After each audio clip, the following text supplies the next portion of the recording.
Good morning. You're listening to the Student Slant. My name's Ephraim Wells, a senior at Thompson High School. Today, we're talking about what's going on with the new Maxwell Elementary School building. Second and third grade students from Thompson Elementary, as well as pre-K through first students from the old Maxwell, will be combined into one school for the 2025-2026 school year. With us today is Dr. Neil Tam, Director of Administrative Services for McDuffie County Schools. He will be giving us an update on how construction of the new school is going. Thanks for joining us, Dr. Tam. Thank you for having me. How far along is construction? We are about 90% complete. So we had what is required by the fire marshals, an 80% completion inspection a few weeks ago. That's when he certifies everything above ceiling is good, all the fire alarm monitoring is working properly, and allows us to start putting in ceiling tile. So we have on the 500 hallway, we already have all ceiling tile in. We're actually putting flooring down in that hallway. We're in the process of putting ceiling tile in the 400 hall. We've already done it in the gymnasium, cafeteria, admin area, media center. So 300 hall is kind of the rotation that we have worked in. That's the last hall we worked on for every phase. And so right now we're working on ceiling grid in the 300 hall. With the production of this new building, what are some of the major changes surrounding students and learning, and what are some of the new features? I think one of the key features for the new building in the planning stages was the incorporation of 4 STEM labs, so that we'll have an opportunity to do some different things with our kids. The flow is similar layout to the middle school. It's a spoke design school, so for safety reasons, you can stand in the center of the building, administrators, SROs, teachers, and you can basically see almost the entire building from one central location. Access controls coming in, there'll be limited access to the school.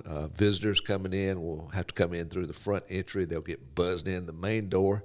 That only gets them into a vestibule area where there's a service window to the front office. If they need to go beyond there, they'll have to get buzzed in another door. Of course, we also have our Centegix crisis alert system installed at this facility as well, plus surveillance cameras. What are the biggest challenges you've encountered during the construction of this project? Weather. Since November of 23, when we started the site work in September of 23, I don't know that we have gone 7 days without rain more than a couple of times. Add into that the once-in-a-lifetime hurricane event in September of 24.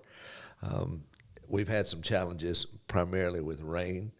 That does not impact us now because we've been dried in for a while, so inside work is able to continue, but finishing up outside work, it may be a little bit behind, but it will be on schedule. We will complete the school and be ready to open in the fall of 25. How are the buses going to go in and out and dropping off students?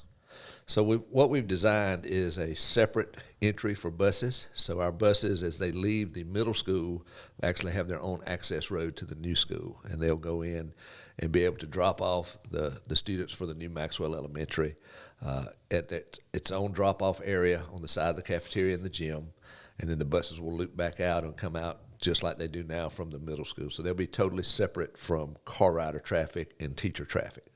And how is that going to work? So car riders and teachers and staff will come in off the bypass. That road is going to be built here in the next couple of months that ties into our property. They'll come in and they'll loop through the front, and then we've got kind of a unique drop-off area there as well. So as parents dropping students off loop through the front parking lot, they'll go all the way across the front of the school and loop back by. And at the gymnasium end will be the parent drop-off for students that are kindergarten through third grade. But pre-K students down at the other end, they'll proceed straight on down that same road, and pre-K students have their own drop-off area in the mornings. What is something that went better than expected during construction? Probably the kind of just the planning.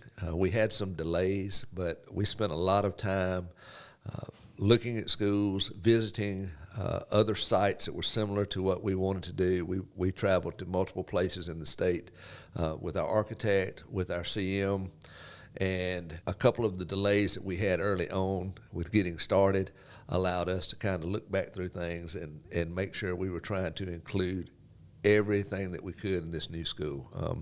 McDuffie County, once this school is constructed and opened, all of our schools will be up to date, and we want to make sure that we built something that the students would benefit from educationally, that our teachers would have the most state-of-the-art means of providing instruction, and that our community would be proud of. We wanted something that would last a long time. So I think some of the initial delays in getting started did allow us to really, really think through the building, try to look at things that maybe we would have done different if we had been one of these other schools we visited, try to pick kind of the best features of those schools, but bring it in a McDuffie County kind of sense tied into it. Thank you for sharing that information with us, how the new school building is progressing.